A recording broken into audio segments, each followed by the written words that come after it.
Welcome, friends, to my channel Lescor School of Excellence in Medicine, where teaching is our passion. So, today we are presenting something new, something helpful, informative for you. So, here it is. इस book को तो आप बहुत अच्छे से पहचानते होंगे, Allen key note. It is the most used homeopathic book materia medica of materia medica, जो कि आपके प्रैक्टिस में बहुत बहुत हेल्पफुल रहती है. आज अपन कुछ नया करने जा रहे हैं. अपन ऑलरेडी थेरापेटिक्स ऑफ कैंसर कर चुके हैं बोरिक मिट्रिया मेडिका से. Now after that therapeutic of cancer will be dealing with therapeutics of paralysis from Allen's key note on the basis of location and symptomatology. So अगर आपने therapeutics of cancer के videos नहीं देखे हैं, वो presentation नहीं देखी है, 3 पार्ट्स में है और डिस्क्रिप्शन में लिंक दिए हुए होंगे, उस पर जाके आप देख सकते हैं. आप कैंसर के कई केसेस से डील करना सीख जाएंगे. और आज हम ऐसे ही पैरालिसिस के जो केसेस होते हैं उनको डील करना सीखेंगे फ्रॉम एलेंस की नोट. और इसमें कुछ स्पेशल ऐसा है कि on the basis of location and symptomatology हमने प्योरली एलेंस की नोट में जो लिखा है उससे यूज़ किया है. तो चलो आगे बढ़ते हैं. और अगर आपने सब्सक्राइब नहीं किया है तो सब्सक्राइब कर लीजिए, जिससे कि आपको फटाफट से नोटिफिकेशन मिल जाए कि क्या नॉलेजेबल चीज़, क्या नया आज आपको सीखने को मिलने वाला है. So let's begin. सबसे पहले ओवरव्यू तो देखना है कि हम करने क्या जा रहे हैं. Materia medica has a very strong bonding with the practice of medicine and understanding both the subjects and their linkage with each other. The homeopathic practice becomes easy and interesting. So Mitria Medica और practice of medicine actually हम दोनों subjects को अलग अलग पढ़ते हैं और अलग अलग पढ़ के हम दोनों में ही एक confusion में चले जाते हैं कि हमारे को करना क्या है. एज अ होम्योपैथ हमें क्या करना है. बट जब हम उन दोनों को कोरिलेट करके पढ़ेंगे ना, तो दोनों ही सब्जेक्ट को जब कोरिलेशन हो जाएगा तो इतनी इंटरेस्टिंग आपकी प्रैक्टिस हो जाएगी कि आप दिन रात कहेंगे हाँ मैं पेशेंट देखूँ, सही करूँ और सिम्टम्स ढूंढूँ, ये मेडिसिन दूँ, ऐसे करूँ. So this is what we have to do actually. Next we comes to are lacking. ये क्या बीच में रह गया, लैकिंग कहाँ है हमारी. So here it is.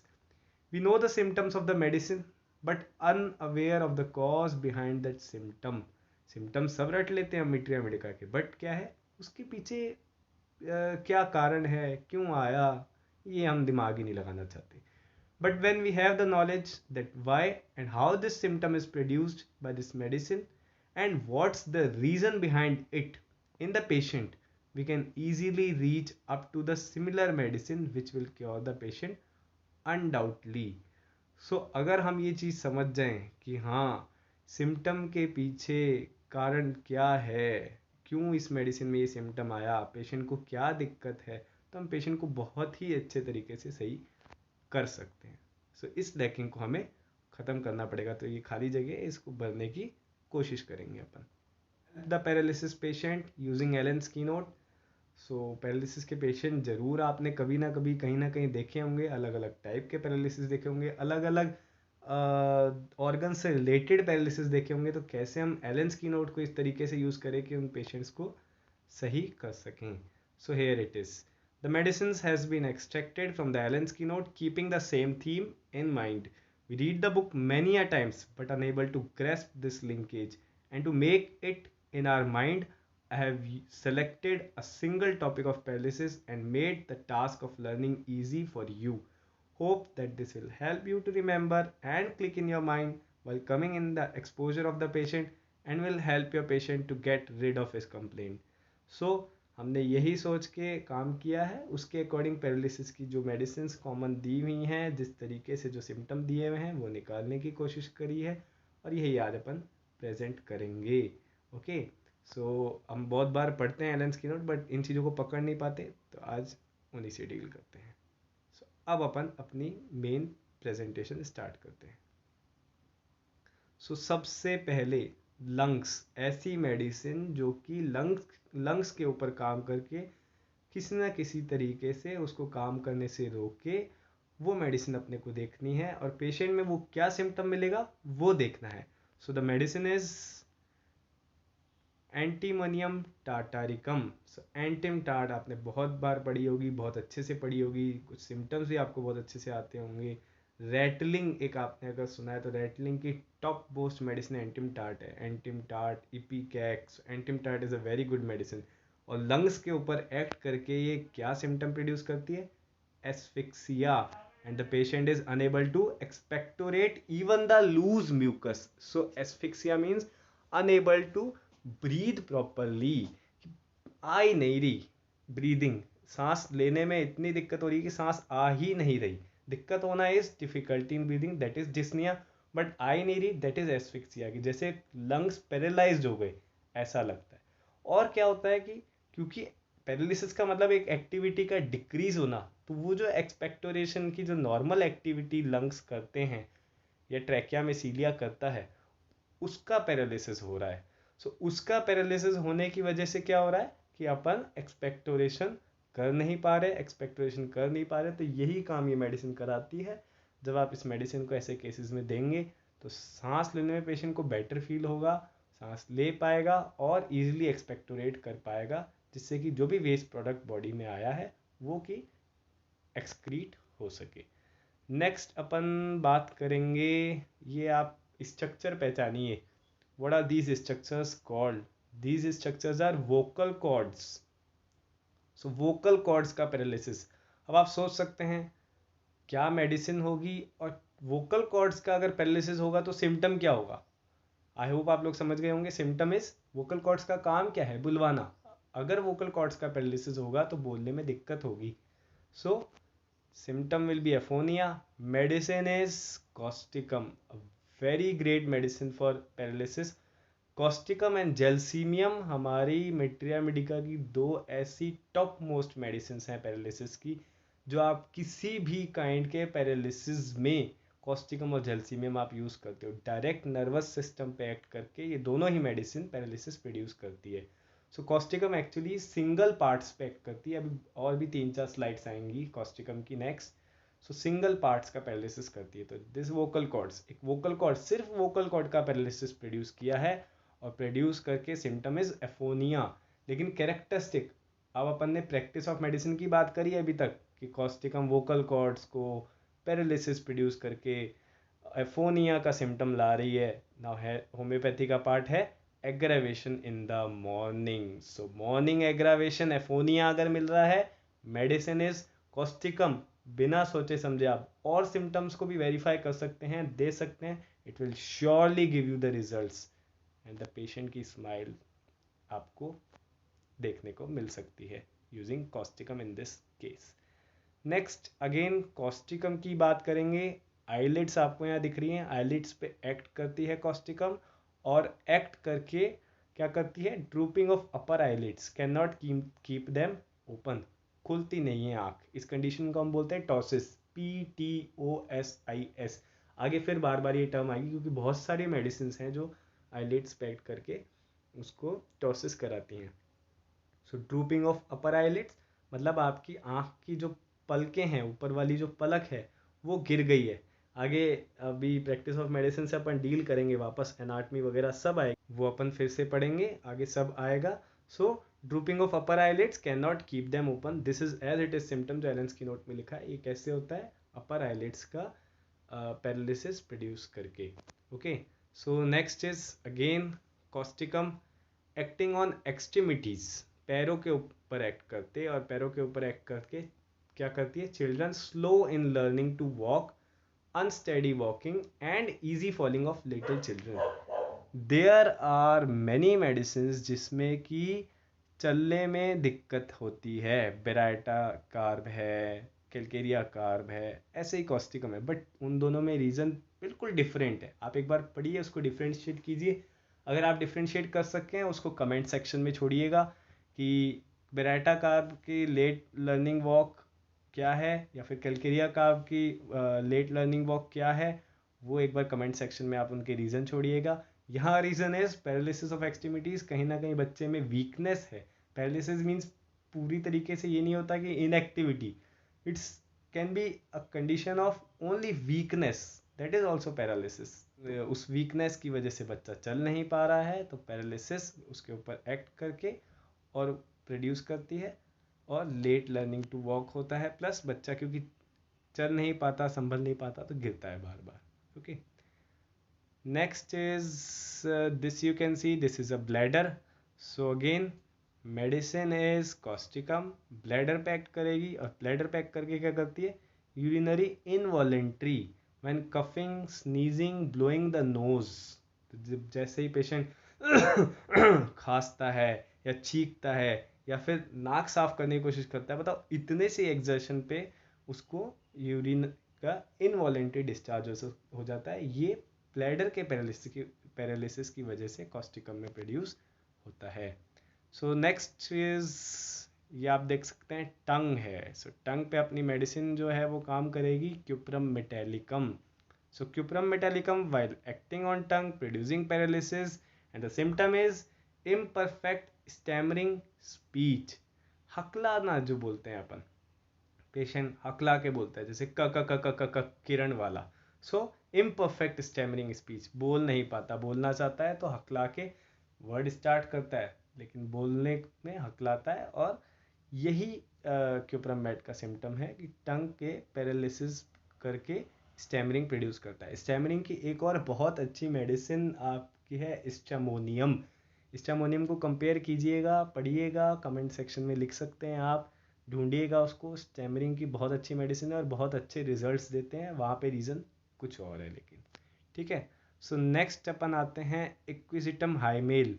ये काम करती है ब्लैडर के ऊपर, और ब्लैडर भी specially in old women. Old women जो बूढ़ी औरतें हैं उनके ब्लैडर पे, मतलब एक उसमें स्पेसिफिकली लिखा हुआ है कि उस एज ग्रुप में, फीमेल सेक्स में, ओल्ड एज ग्रुप में ब्लैडर के ऊपर मेडिसिन जो एक्ट करती है वो इक्विजिटम हाइमेल है. वहाँ पे पैरालिसिस प्रोड्यूस करके सिम्टम्स क्या लाती है, severe dull pain in the bladder as from distension, क्योंकि यूरिन पास ही नहीं हो पाता, तो पास नहीं हो पाता इसलिए वो पेन आ रहा है. Not ameliorated after urinating, even after urination भी उसको दर्द में आराम नहीं है, क्योंकि प्रेशर रिलीज होने पे एक दर्द में आराम आना चाहिए, बट दिस इज होम्योपैथी कि वहाँ पे सिम्टम क्या आ रहा है कि उसमें आराम नहीं आएगा. Frequent and intolerable urging to urinate, बार बार जाना होता है और कंट्रोल नहीं कर पाती ladies. Constant desire to urinate, एक कांस्टेंट डिज़ायर बनी रहती है कि मुझे जाना है, यूरिन आएगा, यूरिन आएगा. Large quantity of clear watery urine, तो आप यूरिन रूटीन इन्वेस्टिगेशन कराएं, यहाँ पे लिंक करिए प्रैक्टिस ऑफ मेडिसिन को मेट्रिया मेडिका से, होम्योपैथी से. सो पेशेंट का यूरिन कैसा होगा, क्लियर होगा, वाटरी होगा, विदाउट एम्लियोरेशन. ये पहले भी आ चुकी कि आराम नहीं आएगा, दर्द वर्द है, जो भी दिक्कत हो रही है पेशेंट को उसमें आराम नहीं आएगा. एन्यूरेसिस डायूना एट नॉक्चुरना, इसका मतलब है, कई बार हम पढ़ते हैं मेट्रिया मेडिका, बहुत सारे वर्ड्स हमें समझ में नहीं आते.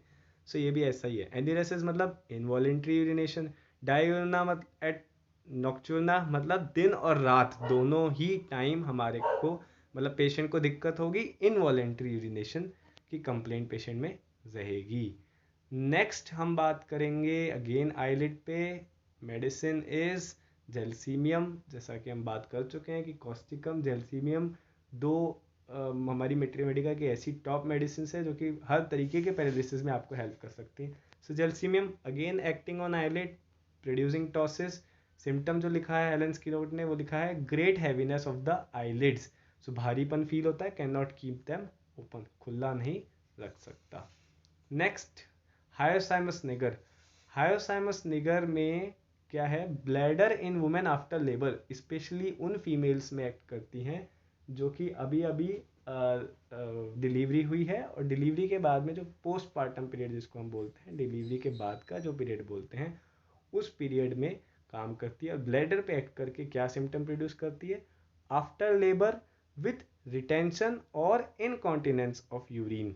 मतलब कि एक तो पेशेंट जा ही नहीं पाता, रिटेंशन, विद रिटेंशन और इनकॉन्टिनेंस ऑफ यूरिन, या तो बिल्कुल ही नहीं जा पा रही है या फिर उसको पकड़ नहीं पा रही, दोनों ही सिम्टम पैरालिसिस के.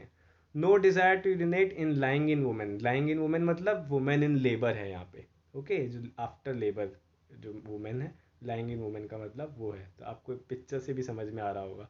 सो उसमें कहीं भी किसी भी तरीके की कोई डिज़ायर यूरिन के लिए नहीं होती है।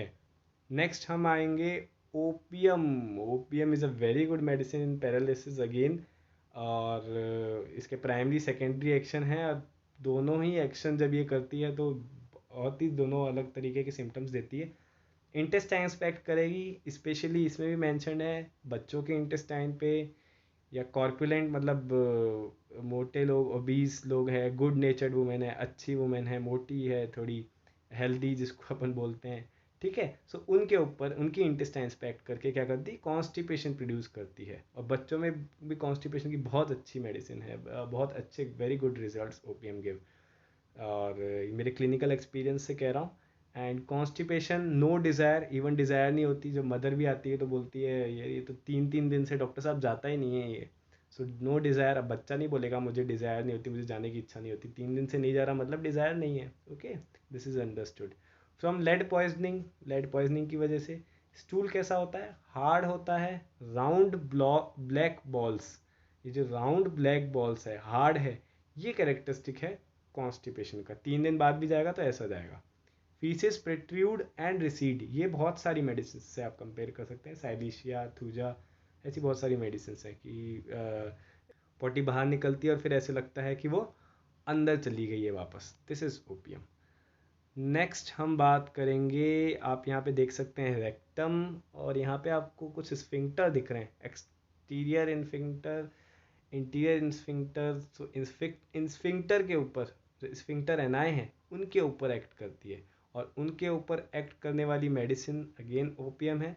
और जब उनके ऊपर एक्ट करती है तो मैंने कहा ना, प्राइमरी और सेकेंडरी एक्शन जो ओपीएम का है वो दोनों अलग अलग है, अलग अलग सिम्टम्स प्रोड्यूस करेगी। सो स्टूल इनवॉलेंट्री, यहाँ पे स्फिंक्टर के ऊपर काम करके उसका पैरालिसिस करके डायरिया प्रोड्यूस कर रही है, एक तरीके से अपने आप पेशेंट जा रहा है, पेशेंट को होश ही नहीं है और स्टूल पास हो गया। और इसके कारण कुछ इसमें लिखे हुए हैं, कारण है स्पेशली आफ्टर फ्राइट, डर के बाद कोई ऐसा, this is the most striking ailment factor in opium. Aconite और opium two top most remedies हैं फॉर एलिमेंट फ्रॉम फ्राइट। एक डर के बाद कोई ऐसा सीन पेशेंट ने देख लिया जिसके बाद में डर गया, बच्चे ने कुछ ऐसा देख लिया अचानक से कि वो डर गया, और बस उसके बाद से वो, उसको पता ही नहीं पड़ रहा और पॉटी किए जा रहा है, अपने आप हो रही है। So this is the symptom. Black and offensive, यहाँ पे भी ब्लैक वाला कैरेक्टरिस्टिक ओपीएम का रहेगा और ऑफेंसिवनेस रहेगी। Next is OPM again acting on bladder. यहाँ पे भी स्फिंक्टर इसलिए ही दिखाया गया है क्योंकि यहाँ पे भी स्फिंक्टर्स पे काम करती है। Urine retained with bladder full, urine रह जाता है, पास नहीं कर पाता पेशेंट, ब्लैडर फुल रहता है, रिटेंशन उसमें ही रह गया है, पास नहीं कर पा रहा। पोस्टपार्टम अगेन लेबर वाली फीमेल जो हैं उनमें भी ओपीएम काम करती है, हायोसेमस के जैसे।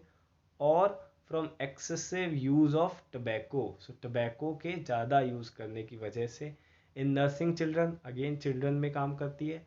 After passion of nurse in fever और एक्यूट इलनेस, फीवर और किसी भी एक्यूट इलनेस में कहीं ना कहीं उसका पैरालिसिस ब्लैडर का या स्फिंक्टर जो ब्लैडर का है उसके ऊपर प्रोड्यूस करती है।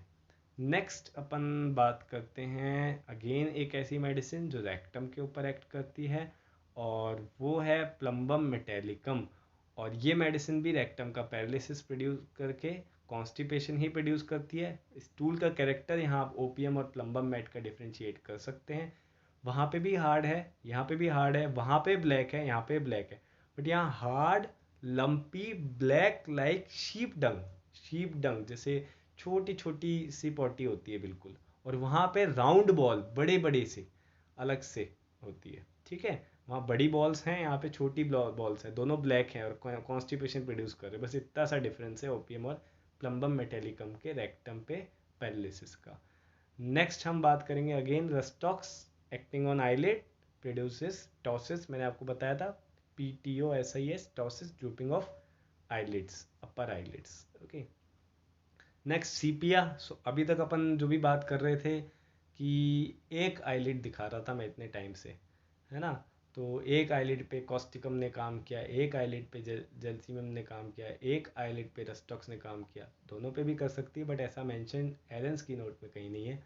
सो वो टॉसिस प्रोड्यूस करती हैं, बट एक स्पेशली हेलेंस की नोट में जो मेडिसिन मेंशनड है दैट इज सीपिया। बायलेटरल टॉसिस, दोनों तरफ का टॉसिस है, ड्रूपिंग ऑफ बोथ आईलिड्स, दोनों आईलिड्स गिरी हुई हैं और आप इसकी इमेज देख सकते हैं। ऐसा कुछ आपको देखने में पेशेंट मिलेगा, पूरी आंखें नहीं खुली होंगी, ठीक है, आधी आधी बंद हैं। सो दिस इज बायलेटरल टॉसिस, दोनों तरफ के आईलिड्स का कहीं ना कहीं पैरालिसिस है। नेक्स्ट सिफलिनम, अगेन दिस इज सिफलिनम हम पढ़ते हैं, बहुत सारी चीज़ें पढ़ते हैं, हेडेक पढ़ते हैं, माइंड पढ़ते हैं, और नोजोड है तो उसके नोजोड वाले जो स्पेसिफिक सिम्टम है, सिफिलिस से रिलेटेड जो सिम्टम है वो पढ़ते हैं, हेडेक पढ़ते हैं, और एग्रावेशन हम जानते हैं, नाइट एग्रावेशन, बट एक टॉसिस लिखा हुआ है, बहुत बार हम स्किप करते हैं और आप इस बात को ना नहीं करेंगे। सो सिफलिनम में टॉसिस है, इसमें आपको कंपैरिजन दिख रहा है, एक नॉर्मल आईलिड है, एक falling of the upper eyelid, वो गिर रही है। यहाँ पे आपको लिखा हुआ मिल रहा है कि कैसे होता है टॉसिस, यहाँ आपको समझ में आ जाएगा। पैरालिसिस ऑफ लिवेटर पेल्पेब्रे सुपीरियरिस, याद रखें एक मसल होती है अपर आईलिड में, अपनी एनाटमी की क्लासेस याद करें, फर्स्ट ईयर में है तो फर्स्ट ईयर को याद रखें, और अगर फाइनल ईयर में है तो फर्स्ट ईयर में जाके उसको याद करें कि लिवेटर पेल्पेब्रे सुपीरियरिस, लिवेटर मतलब एलिवेट करना, पेल्पेब्रे मतलब अपर आईलिड, सुपीरियरिस मतलब ऊपर वाली आईलिड, मसल का नाम ही इस तरीके से रखा गया है। So it is easy, medical science आप अगर पढ़ोगे बहुत इंटरेस्टिंग है। सो लिवेटर पेल्पेब्रे सुपीरियरिस मसल जो कि अपर आईलिड में होती है, उसका काम क्या होता है, वो आपकी अपर आईलिड को उठा के आपकी आंखें खोलती है। सो आंखें खोलना इसको बोलते हैं, okay. Due to affection of third cranial nerve that is oculomotor nerve, हमारे पास 12 पेयर्स जो क्रेनियल नर्व्स के हैं, उसमें से जो थर्ड क्रेनियल नर्व है, सो वो इस लिवेटर पेल्पेब्रे सुपीरियरिस मसल को सप्लाई करती है। कहीं ना कहीं उस नर्व का पैरालिसिस इसकी वीकनेस प्रोड्यूस करता है, वीकनेस प्रोड्यूस करके सिम्टम टॉसिस लाता है। So this is the reason. Sleepy look from drooping lids, ऐसे लगता है जैसे पेशेंट सो रहा हो, एक बार फिर बैठ जाते हैं, ये देखो ऐसे लग रहा है जैसे सो रहा है पेशेंट, आधी आंखें बंद हैं। सो यहाँ पे भी आप देख सकते हैं, कंपैरिजन कर सकते हैं, नॉर्मल आईलिड कैसी लग रही है और टॉसिस वाली आई कैसी लग रही है, ओके।